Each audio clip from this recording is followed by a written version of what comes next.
ओम नमः शिवाय. आई कलावती देवी बाय राधिका जोशी आपल्या यूट्यूब चॅनलमध्ये चालू असलेल्या गुरुपौर्णिमा विशेष भाग 2 मध्ये मी आपणा सर्वांचं स्वागत करते. गुरुपौर्णिमा विशेष भाग 1 मध्ये आपण असं पाहिलं की गुरु म्हणजे नक्की काय, गुरूंची आपल्या जीवनातली आवश्यकता काय आहे आणि गुरूंना आवडणारी अपेक्षित अशी गुरुपौर्णिमा कशी साजरी करायची. आता भाग 2 मध्ये आपण गुरु महात्म्य बघायचंय.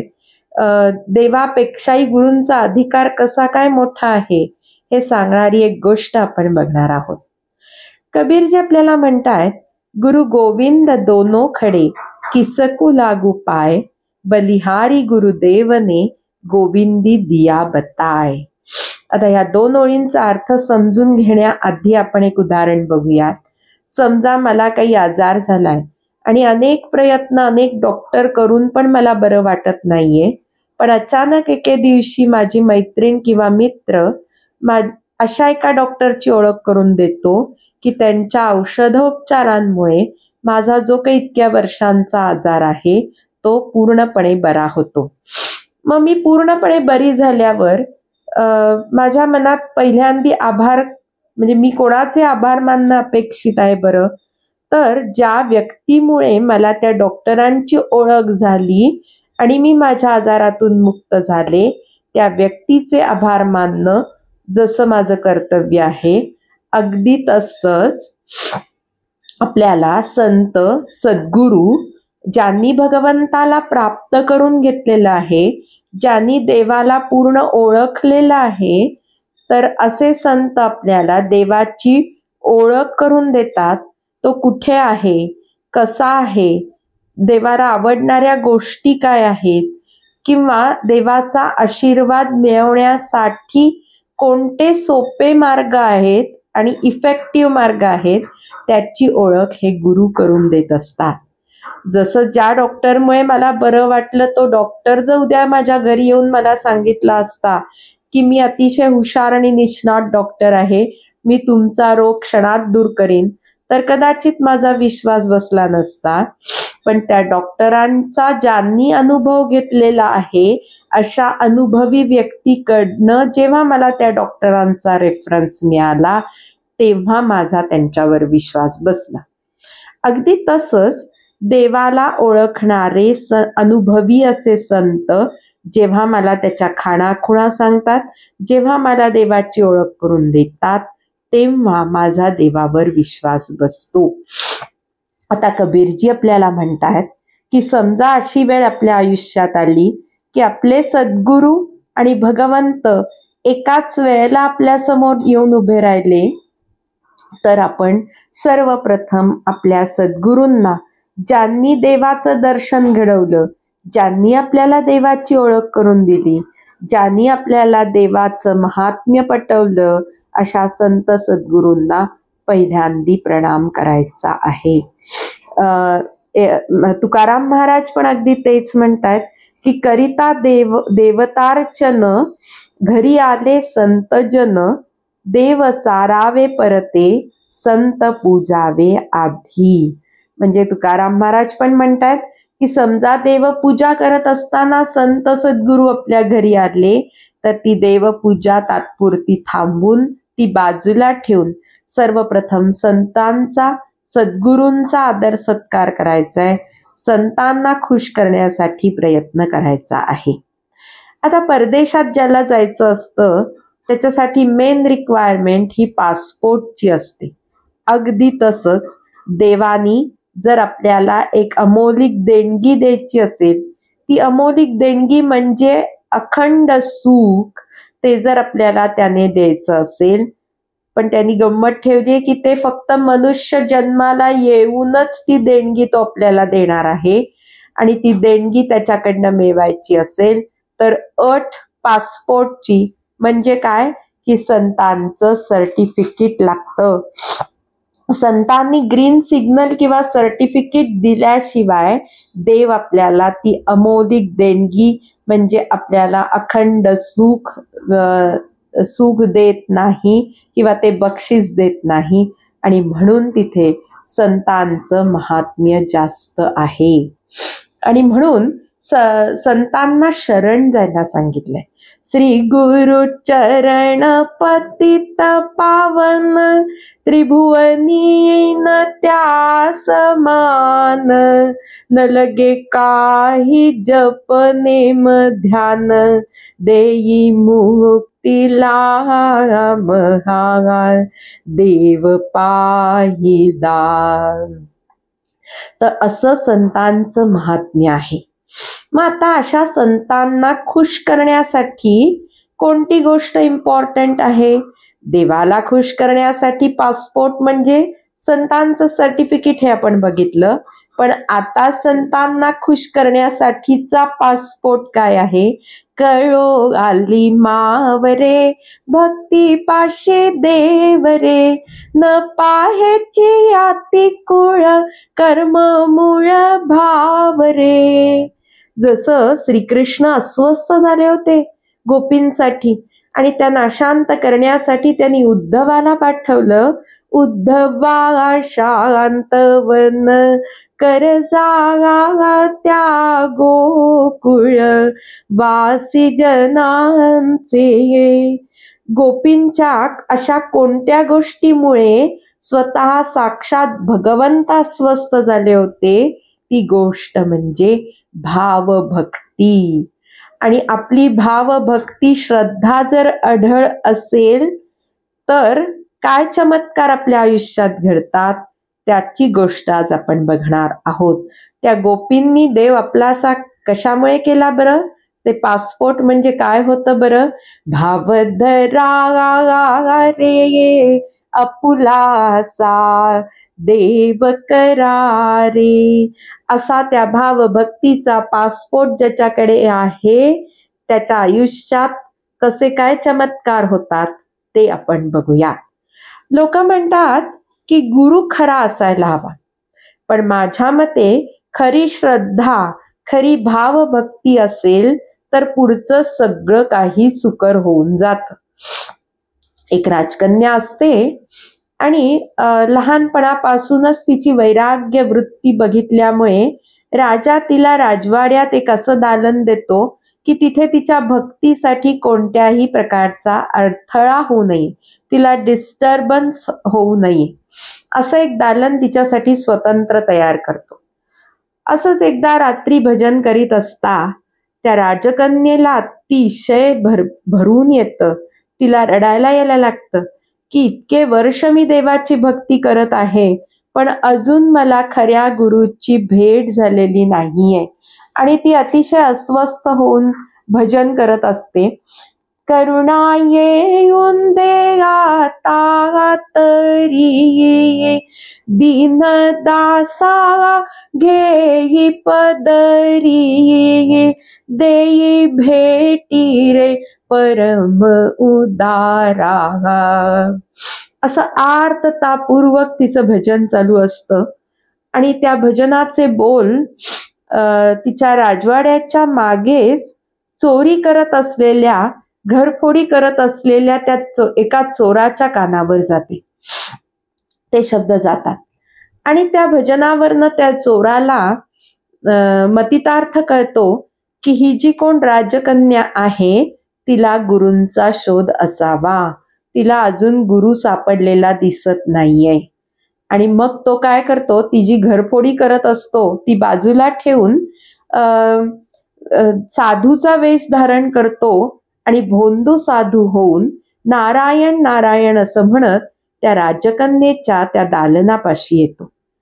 आणि ती भजन करतच असते, प्रार्थना देवाची करतच असते की मला संतांची भेट होऊ दे, आता तरी माझी करुणा तुम्हाला येऊ देत असं म्हणत असताना एकदम नारायण नारायण असा शब्द कानी पडताच ती भानावर येते आणि बाहेर बघायला येते तर काय की एक साधू पुरुष तिच्या दारात उभा असतो.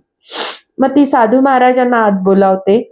साधू महाराज तिला पाणी मागतात की मला तहान लागलेली आहे तर मला पाणी पाहिजे.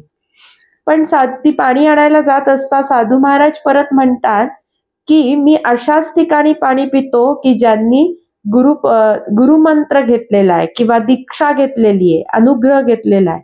ज्या लोकांनी अनुग्रह घेतलेला नाही त्या घरातलं मी पाणी पित नाही, असं ते साधू महाराज सांगतात. मग हिला तर गुरूंकडनं अनुग्रह आणि मार्गदर्शन घ्यायची इच्छा असल्याचमुळे ती एकदम त्या साधू महाराजांना म्हणते की साधू महाराज, आपण एक काम का नाही करत की आपणच मला अनुग्रह देऊन टाका, म्हणजे माझ्या हातचं पाणी सुद्धा तुम्हाला पिता येईल. मग साधू महाराज म्हणतात की राजवाड्यात बसून अनुग्रह घ्यायच्या गोष्टी करायच्या नसतात, त्यासाठी जंगलात रानावनात जावं लागतं.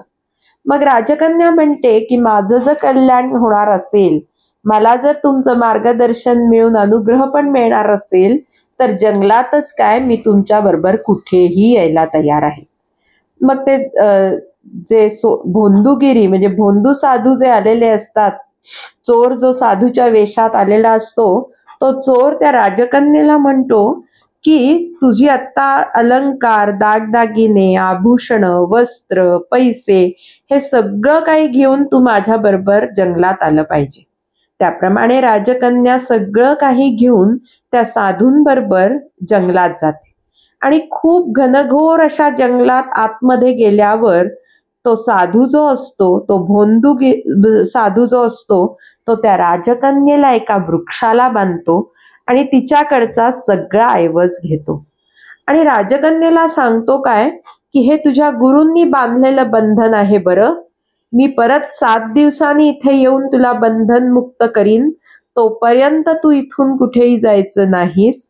कदाचित जर तुझी श्रद्धा, भाव, भक्तीचा जोर जास्त असेल तर मी 2-3 दिवसातच तुला इथे सोडवायला येईल, असं म्हणतो आणि तिच्याकडचा ऐवज घेऊन तो पसार होतो. आता तो चोरच असल्याने तो परत येण्याची तर काही शक्यताच नसते, पण राजकन्येचा भाव असतो की माझ्या सद्गुरूंनी मला इथे बांधलेलं आहे आणि तेच परत मला इथून मुक्त करायला येतील. मग सकाळ होते इकडे, तोपर्यंत राजा राजवाड्यात राजकन्येचा शोध घेतो, पण त्याला राजकन्या कुठेच सापडत नाही. म्हटल्यावर तो राजकन्येचा शोध घेण्यासाठी काही सैनिकांबरोबर घराबाहेर पडतो, राजवाड्याबाहेर पडतो आणि खूप शोधत शोधत त्या जंगलात पोचतो जिथे त्या राजकन्येला त्या वृक्षाला बांधलेलं असतं. तिला पाहताच राजा तिला विचारतो की अगं तुला इथे कोणी बांधलं? त्यावर ती म्हणते की माझ्या सद्गुरूंनी मला इथे बांधलेलं आहे. त्यावर राजा घोड्यावरनं खाली उतरतो आणि तिला आता तो बंधन मुक्त करायला जाणार. इतक्यात राजकन्या म्हणते की माझे गुरुच मला परत 7 दिवसांनी येऊन इथून सोडवणार आहेत, तरी कृपया बाबा तुम्ही मला इथून घेऊन जाऊ नका. राजा अनेक तऱ्हेने समजावतो की अगं तुला कोणीतरी फसवलेलं आहे, खरे गुरु असतात ते असं कधीच वागत नाहीत. तरी सुद्धा राजकन्येचा भाव असल्यामुळे राजाचा त्याच्या पुढे नाईलाज होऊन तो तिला न घेताच राजवाड्यात घरी परततो. इकडे अशी गंमत होते की 2 दिवस झाल्यावर भगवान नारायणांचं आसन हलू लागतं आणि मग ते का बरं हलू लागलं ह्याची चौकशी करण्यासाठी, ह्याचा तपास करण्यासाठी भगवंत नारदजींना त्या मोहिमेवर पाठवतात. नारदजी आपले शोध काढत काढत त्या वृक्षापाशी येतात आणि मग त्यांना ती अंतर्ज्ञानाने सगळी हकीकत समजते आणि त्या बालिकेला, राजकन्येला म्हणतात की मी तुला इथे सोडवायला आलेलो आहे. तेव्हा ती राजकन्या म्हणते की आपण देवर्षी आहात, आपलं दर्शन होणं ही फार मोठी भाग्याची गोष्ट आहे, मी आपल्याला इथूनच प्रणाम करते, पण अजून एक विनंती पण करू इच्छिते की मला माझ्या सद्गुरूंनी इथे बांधलेलं असल्यामुळे तेच येऊन मला इथून सोडवून घेऊन जातील, पण कृपा करून आपण मला इथून सोडवू नका. तर त्याच्यावर नारदजी म्हणतात की अगं तो तुला इथे बांधून जाणारा कसला गुरु, तो एक भोंदू चोर होता. तरी सुद्धा राजकन्येचा त्यांच्यावर विश्वास बसत नाही. ती म्हणते की आपण देवर्षी नारदजी आहात आणि 3ऱ्याच दिवशी माझ्या गुरूंच्या सामर्थ्यामुळे मला आपलं दर्शन झालं, इतका गुरु महिमा आहे, त्यामुळे गुरुच येऊन मला इथून बंधन मुक्त करतील. नारदजींचा सुद्धा नाईलाज होतो आणि ते परत भगवंतांकडे जातात आणि नारायणांनाच सोबत घेऊन येतात. मग काय, नारायण चतुर्भुज होऊन राजकन्ये पुढे प्रगट होतात आणि तिला म्हणतात की मी तुला सोडवायला आलेलो आहे. मी भगवान नारायण आहे, तुझ्या भक्तीने खुश होऊन मी तुला इथे बंधन मुक्त करायला आलेलो आहे. तरी सुद्धा राजकन्या त्यांना नमस्कार करते, त्यांना म्हणते की तुमचं साक्षात वैकुंठाधिपती नारायणांचं दर्शन होणं ही म्हणजे मोठी भाग्याची गोष्ट जरी असली, मी तुम्हाला शतशः प्रणाम करते, पण माझ्या सद्गुरूंनी मला इथे बांधलेलं असल्यामुळे मला तुम्ही इथून सोडवू नये अशी पण मी तुम्हाला विनंती करते. मग मात्र इथे नारायणांचं सुद्धा नाईलाज होतो आणि मग नारायण काय करतात की नारदजींना त्या भोंदू साधूला शोधायला पाठवतात. मग नारदजी म्हणतात आता मी कुठे शोधू बरं त्यांना. मग भगवंत म्हणतात की जिथे घरफोडी एखादी करत असेल ना, म्हणजे घरफोडी जिथे चालू असेल ना, तिथेच तो चोर तुला सापडेल. आणि अगदी भगवंत सांगतात तसंच होतं की एक घरफोडी चालू असते आणि तिथेच तो भोंदू साधू नारदजींना सापडतो. नारदजी त्याला म्हणतात की तुला भगवंत बोलवत आहेत. तेव्हा चोर पण जरा हडबडतो. तो म्हणतो मी जन्मजात चोर अशा मला भगवान नारायण बोलवत आहेत. त्यावेळी नारदजी त्याला म्हणतात की तू ज्या शिष्येला बांधून आलेला आहेस त्या शिष्येला सोडवण्यासाठी तुला भगवंत बोलवत आहेत. मग नारदजींबरोबर तो चोर येतो. इकडे भगवंत आणि राजकन्या असतात. राजकन्येसमोर भगवंत म्हणतात की तुझ्या शिष्येला बंधनमुक्त कर. म्हटल्यावर चोर अतिशय लज्जित होतो आणि तिला बंधनमुक्त करतो. तिला बंधनमुक्त केल्यावरची महत्वाची गोष्ट आहे, राजकन्या सर्वप्रथम सद्गुरूंच्या पाया पडते, कारण ज्या सद्गुरूंमुळे तिला देवर्षी नारद आणि साक्षात वैकुंठाधिपती नारायण यांचं दर्शन झालं आहे अशी तिची भावना असते. आणि म्हणूनच गुरु गोविंद दोनो खडे किसकू लागू पाय, बलिहारी गुरुदेवने गोविंदी दिया बताय. हे कबीरांचं वचन अतिशय या गोष्टीला समर्पक ठरतंय. आता या गोष्टीवरनं आपण काय शिकूया ते बघूया. मॉरल ऑफ द स्टोरी म्हणतो आपण. पॉइंट नंबर 1 आहे, गुरूंचा महिमा तर अगाध आहेच, पण त्या राजकन्येसारखी जर खरी श्रद्धा असेल तर एकलव्यासारखं होऊ शकतं. आणि गुरूंप्रती असलेली खरी श्रद्धा आपल्या आयुष्यात काय चमत्कार घडवून आणते ते ह्या गोष्टीवरनं शिकण्यासारखं आहे. कोणी काय म्हणो यासाठी, बळकट प्रेम असावे गाठी, निंदा स्तुतीवर लावून काठी, मी तुहरा रे अपुलासा देव करारे. पॉइंट नंबर 2 आहे की ह्या गोष्टीवरून गुरु पारखून घ्यावा ही पण आपण एक शिकवण घेऊ शकतो. सिद्धारूढ वैभव मध्ये गुरु कसा असावा ह्याचा खुलासा आपल्याला परमपूज्य आईने केलाय की गुरु ब्रह्मनिष्ठ, क्षोत्रिय, दयेचा सागर, त्याच्यानंतर केवळ लोकांच्या कल्याणासाठीच झटणारा, पैशासाठी, कीर्तीसाठी, अगर कोणत्याही हेतूसाठी आपल्या ज्ञानाचा विक्रय न करणारा असा असावा. आणि जिथे आपलं मन निर्विषय होऊन जातं ना, ते संतांचं ठिकाण समजावं. तसंच सिद्धारूढ पुण्यतिथी मधलं जे 4थं भजन आहे, गुरुविण गती नाही कोणा, सत्य हे समजावे. तर ह्या सगळ्या कडव्यांमध्ये आपल्याला गुरु कसा असावा आणि गुरु कसा नसावा म्हणजे डूज अँड डोंट्स आपल्याला परमपूज्याईंनी सांगून ठेवून आपल्याला आधीच सावध केलेले आहे. आता 3रा मुद्दा आहे मॉरल ऑफ द स्टोरीचा की समजा आपल्याला परमपूज्य आईंसारखे खरे संत सद्गुरू मिळालेच. बरं, ते मिळाले, ते मिळणं म्हणजे देवाची कृपा आहे. आणि ती देवाची कृपा आपली काहीतरी पूर्वपुण्याई असल्यामुळेच झालेली असून, समजा असे संत सद्गुरू आपल्याला त्यांची भेट झालीच तर पतिव्रता स्त्री जशी आपल्या पतीलाच सर्वस्व मानते आणि त्याच्या वाचून तिला कोणी दुसरं नसतं, तसं आपण गुरुलाच सर्वस्व मानायचे. गुरु वाचून दुसरं दैवत नाही, अशी शिष्याची भावना असली पाहिजे.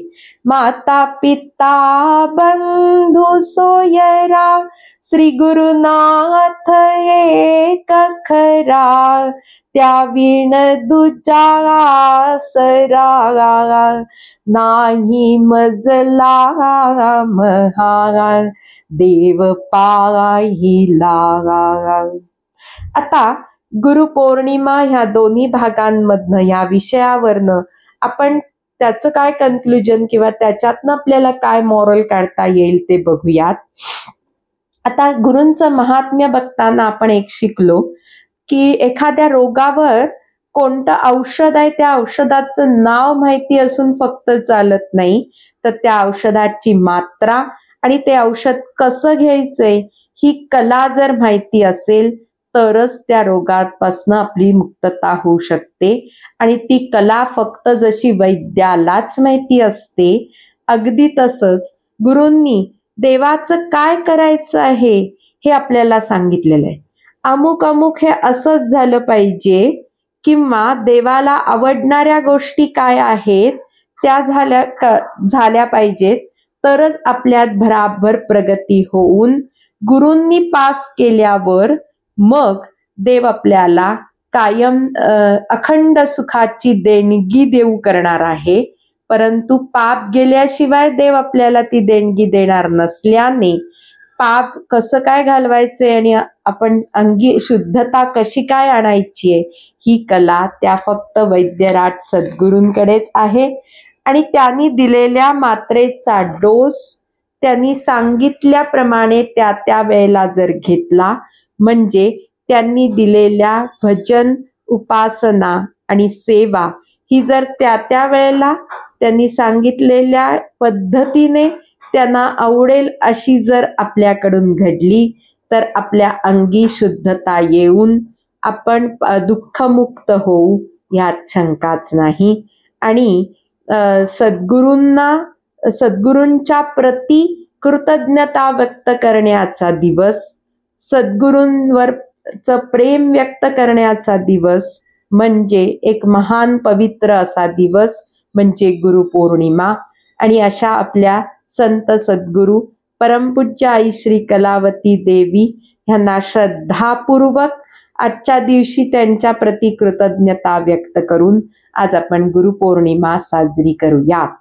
नको वेदांचे अध्ययन, नको श्रुती शास्त्रांचे पठण, सर्वश्रेष्ठ हो सद्गुरु भक्ती, हीच सांगितली सोपी युक्ती, देवांचाही देव गुरु राय, मुक्तीवरी भक्तीची दावी सोय, ऐसी केली हो अघटित करणी, ताराली न हो सद्गुरु चरणी, माझे हित ते मज न कळले, सद्गुरुराये वो दाखविले.